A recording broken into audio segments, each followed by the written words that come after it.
Gold medal वाली बहू। सपना के पिता एक गरीब किसान थे। माँ पिता खेत में काम करते तो पीछे से सपना गांव के बच्चों के साथ हॉकी खेलती। एक दिन शाम को, सारा दिन खेलती रहती है, ये नहीं कि छोटे भाई को संभाले। माँ पता है, मैंने आज हॉकी में पास के गांव के लड़कों की टीम को हरा दिया। अरे वाह वाह मेरी बेटी, शाबाश। ये ले कर रुपया, जा जाकर टॉफी खा ले।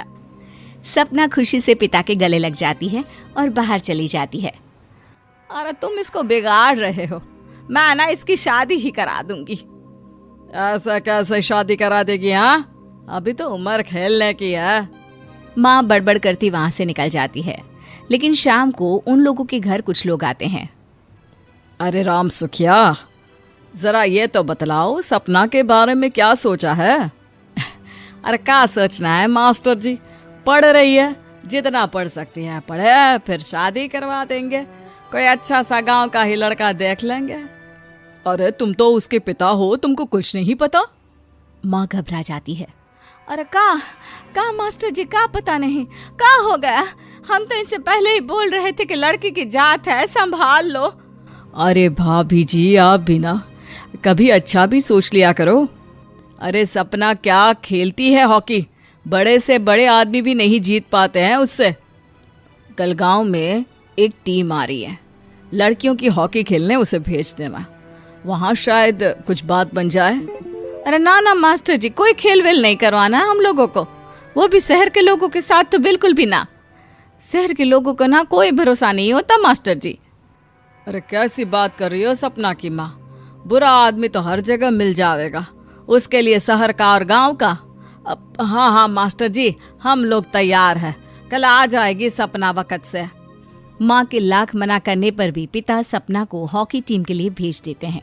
शाम को सपना वापस आती है, लेकिन लट के मुंह से। और क्या हो गया, मार खाई हो का?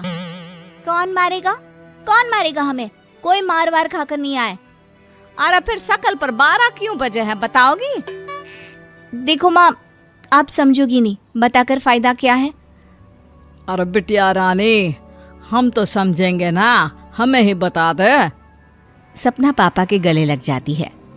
पापा, मैं ना सिलेक्ट हो गई हूँ भारत की हॉकी टीम में खेलने के लिए। अरे वाह, ये तो बहुत ही खुशी की बात है मेरे बच्चे। फिर मेरी गुड़िया काहे परेशान है? पापा, मुझे दिल्ली जाना पड़ेगा आगे की प्रैक्टिस के लिए। माँ जो सारी बात सुन रही होती है, जोर से चिल्लाती है। एक पैसा नहीं है मेरे पास, समझे? कुछ नहीं दूंगी। शादी के लिए लड़का फाइनल भी कर दिया है, कल्ले का बेटा, वो शादी कर लेगा तुमसे।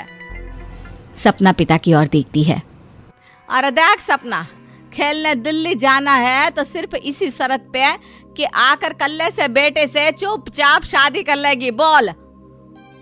अरे ठीक है ना, कल्ले का बेटा तो बहुत ही समझदार है, सरकारी नौकरी है उसकी, मान गया वो तो सपना शादी कर लेगी। सपना भी धीरू, जो कि कल्ले का बेटा था, उसे जानती थी। वो मन ही मन सोचती है कि शादी तो वैसे भी होनी है, लेकिन माँ की ये शर्त मान गई तो जीवन जीने का एक मौका तो जरूर मिलेगा। हाँ, मुझे मंजूर है। हाँ, तो कल मैं उन लोगों को बुला लूं?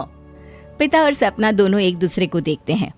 अब माँ ठीक है ना, बुलाने की क्या जरूरत है, वो लोग पसंद कर रहे हैं ना मुझे, वही ठीक है। बस आप तो मेरा दिल्ली का बैग पैक कर दो। सपना दिल्ली जाती है, दिल्ली टीम के लिए खेलने के लिए। सपना खूब अच्छा खेलती है और गोल्ड मेडल जीत कर आती है।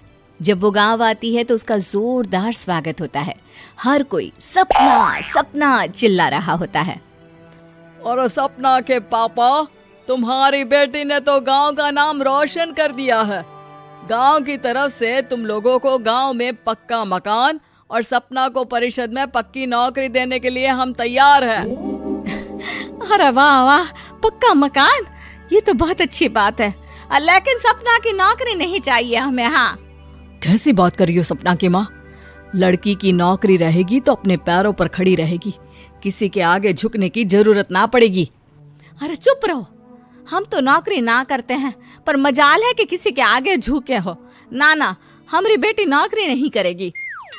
पिता लाख समझाते हैं लेकिन माँ नहीं मानती। और फिर वो दिन भी आ जाता है जब सपना को अपने कहे अनुसार लड़के से शादी भी करनी पड़ती है। ससुराल में। ए बहू, तू रोज रोज सुबह कहाँ जाती है? घर का सारा काम निपटा कर कहाँ भागती है? माँ का घर तो पास ही है, वहीं निकल जाती है क्या? नहीं माँ जी, मैं हॉकी खेलने जाती हूँ, मुझे खेलना पसंद है। खेलना पसंद है?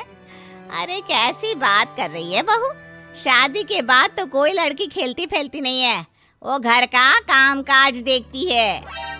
सपना कुछ नहीं कहती। वो एक रोज कमरे में अपनी अलमारी ठीक कर रही होती है कि तब सुनो, वो जो लटक रहा है ना, क्या बोलते हैं उसे? मेडल। सपना पति की बात सुनकर खुश हो जाती है, उनके पास जाती है। मैं सोच ही रही थी कि तुमने कभी पूछा क्यों नहीं। ये मेडल है, मैंने जीता है, पता है, हॉकी में। बड़ा मैदान, बहुत से लोग, 2 टीम और फिर शुरू होता है जुनून। पता है, लगता है जैसे बस जिंदगी यही है, खेलते रहो, भागते रहो, दौड़ते रहो और लक्ष्य को पालो। सुनो ना, मैं ना भारतीय टीम के लिए खेलना चाहती हूँ। माँ, यहाँ तो आ जरा। सपना हैरान हो जाती है कि ये क्या हो गया, पति अचानक से माँ को क्यों बुला रहा है। हाँ बेटा, क्या हो गया? काहे गला फाड़ रहे हो? माँ, ये सपना क्या कह रही है? अरे बीवी तो बोलती ही रहती है बेटा, लेकिन क्या हो गया, चिल्ला क्यों रहे हो? ऐसा क्या बोल दिया इसने? माँ ये बोल रही है कि इसको खेलना है भारतीय टीम के लिए। सपना डर जाती है। नहीं माँ जी, मैंने कहा कि मैं चाहती हूँ कि वो मैं बोला था ना, शादी के बाद कोई खेलता नहीं, घर का काम काज देखता है, लेकिन फिर भी। नहीं माँ जी, ठीक है, मैं घर का काम देखूंगी, कल से मैं खेलने भी नहीं जाऊंगी, माफ कर दीजिए। सपना पति की तरफ देखती है जो माँ की तरफ देख रहा होता है। उसे गुस्सा तो आता है लेकिन करती भी तो क्या, सास के सामने कैसे पति की क्लास लगाती। अरे बेटा, अब क्यों घूरे जा रहे हो बहू को? माँ, अभी इस बात का फैसला करके जाना, वरना ये तो तेरे कमरे से जाने के बाद मुझे। अब चुप हो जाइए आप, छोटी सी बात का बतंगड़ मत बनाइए। छोटी सी बात? बहू, ये कोई छोटी बात नहीं है। जो लड़की दिल्ली के लिए गोल्ड मेडल ला सकती है, वो देश के लिए भी तो गोल्ड ला सकती है ना।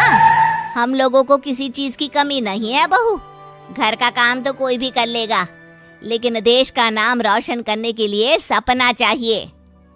जा बहू, तेरी ट्रेनिंग का सारा इंतजाम तेरे पति ने कर दिया है, जा खेल और देश का नाम रोशन कर।